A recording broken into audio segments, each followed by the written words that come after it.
In today's video, I'm unboxing a pair of Tom Ford sunglasses.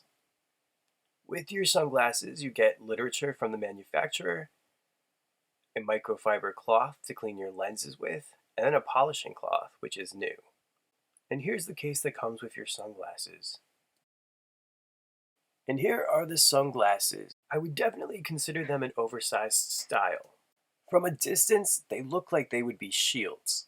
However, if you look real close, there are actually two separate lenses instead of most shields that come with one massive lens. The temples feature the classic Tom Ford T running down the side of it, and there is a Tom Ford plaque on each of the temple tips. The lenses you get with this pair are non-polarized and dark gray.